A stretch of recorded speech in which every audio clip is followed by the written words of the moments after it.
मी इथे वाल, तूर आणि मटर हळद आणि मिठाच्या पाण्यात धुवून घेतले आहे. आता चिकन मॅरिनेट करून घेऊया.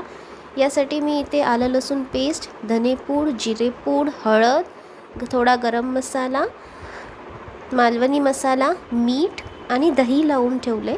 हे आता आपण 2-3 तासासाठी फ्रीजमध्ये ठेवून देऊया.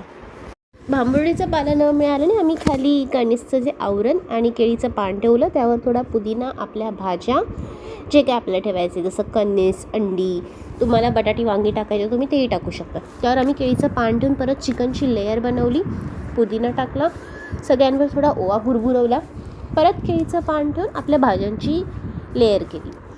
आता ऑथेंटिक वेने करण्यासाठी आमच्याकडे अंगण आणि मडकं अवेलेबल नव्हतं, म्हणून आम्ही कुकरमध्येच केली.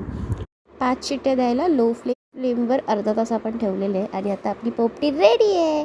पटकन आपण सगळं काढूया आणि एन्जॉय करूया.